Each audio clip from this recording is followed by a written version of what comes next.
Narito tayo ngayon upang matunghayan ang nakakakilig, napaka-sweet, sobrang nagwa-viral at pinakainabangan ng lahat na Kalingap Tata and Ate Marjo love story.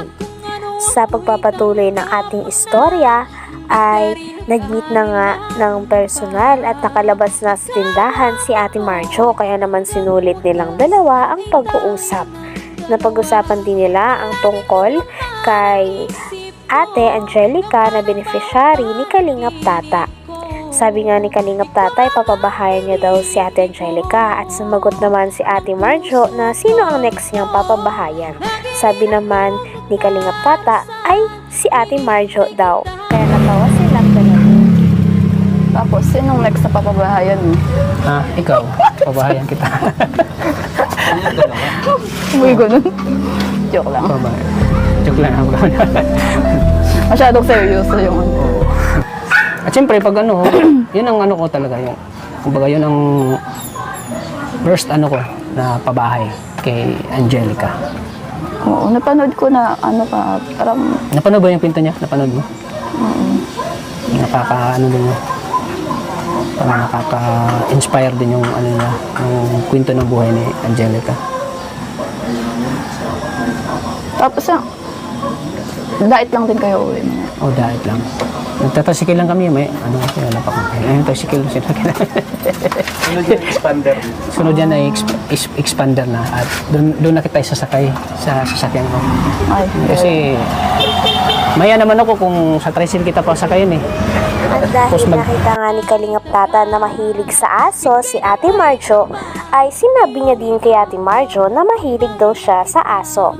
Kaya naman, sabi ni Ate Marjo ay parang parehas pala sila na malapit ang puso sa mga aso.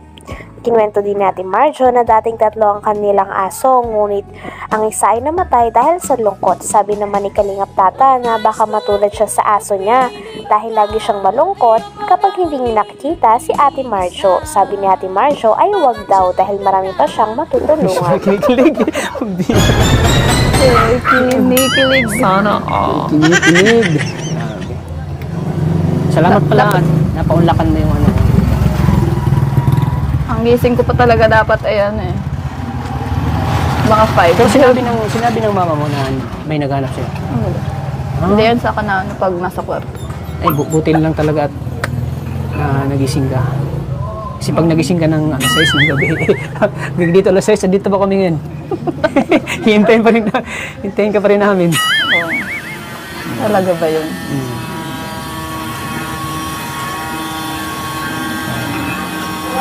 Pareho pala tayo. Ako, ano din ako, din ako sa aso, maalaga din ako. Pareho Ang mahal ng sa magkakasundo aso. pala tayo. Oo. Kasi ano din ako sa aso eh. Parang malapit din yung puso ko sa aso. Bato ka nga. Ha? No.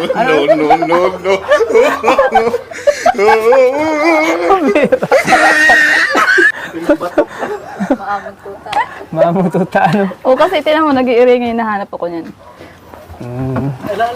Ang swerte naman ng aso mo. 4 namatay din yung isa. Ah, namatay? Bakit namatay? Anong kinamatay? Sa lungkot. Sa lungkot? Kasi umalis yan sila ma'am, nasa ospital 2 weeks.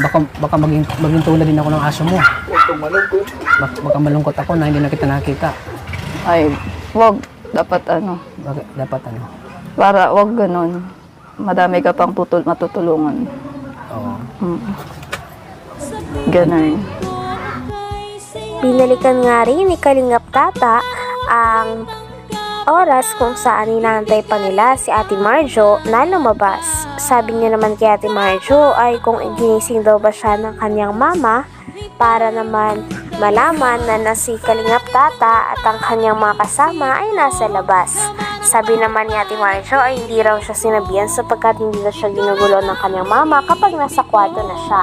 Kaya naman buti na lang daw, pasalamat talaga dahil nagising kagad si Ate Marjo, kundi hanggang alas 6 pa daw sana mag-aantay sila kanina. Salamat pala. Napaunlakan mo yung ano.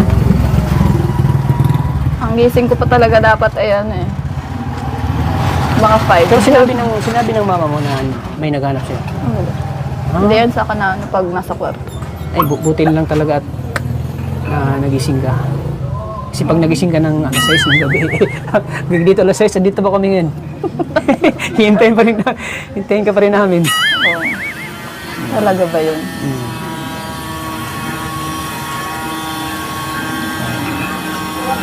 Pareho pala tayo.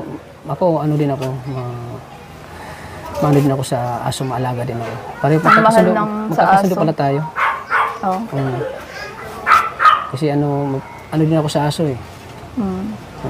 Parang malapit din yung puso ko sa aso. Bato ka nga. Ha? No.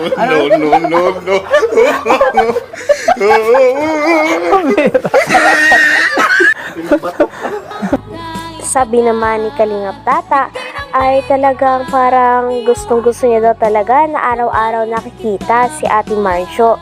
Kaya naman nalulungkot talaga siya tuwing malayo sila sa isa't isa at parang lagi niya nga daw gustong bisitahin si Ate Marjo.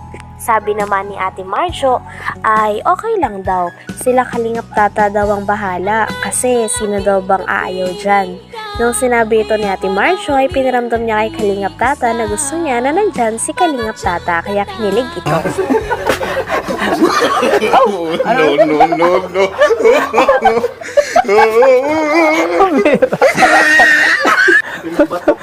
Maamong tuta. Maamong tuta, ano? Oo, kasi tinan mo, nag-iiringay, nahanap ako niyan. Ang swerte naman ng aso mo. Tatlo, apat namatay din yung, namatay yung isa. Ah, namatay? Bakit namatay? Anong Sa kinamatay? lungkot. Sa lungkot? Kasi umalis yan sila ma'am, nasa ospital 2 weeks. Baka maging tulad din ako ng aso mo. Huwag kang malungkot. Baka malungkot ako na hindi na kita nakita. Ay, wag. Dapat ano, Bakit? Dapat ano? para wag ganon. Madami ka pang matutulungan. Oo.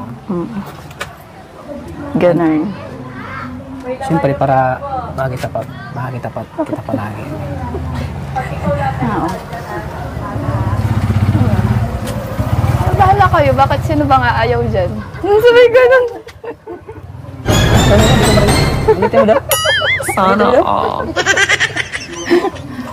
Wala, wag na, okay na yun. Cut mo yun. Sabi ganon. Cut mo siya may ganun.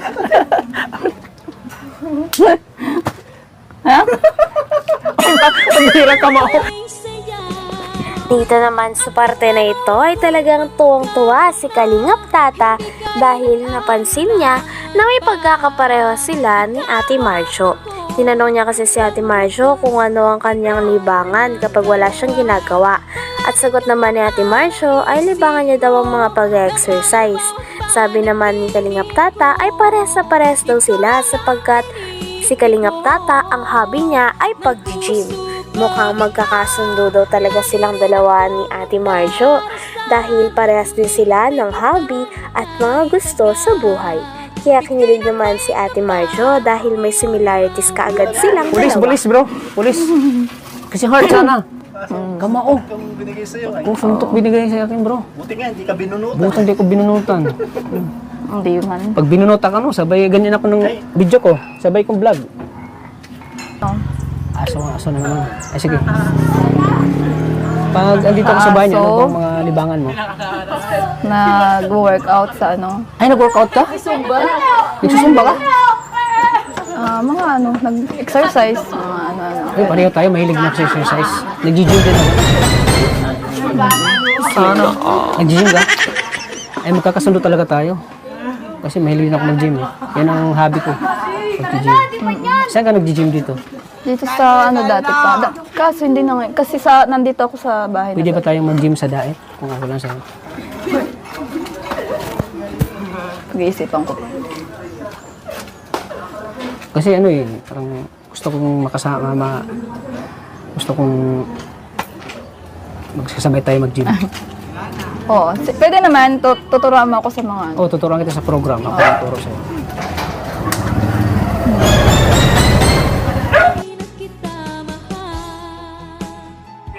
Hanggang dito na lamang muna ang ating nakakakilig, napaka-sweet at talaga namang sobrang pinakainaabangan at napaka-trending na istorya ni Kalingap Tata at Ate Marjo.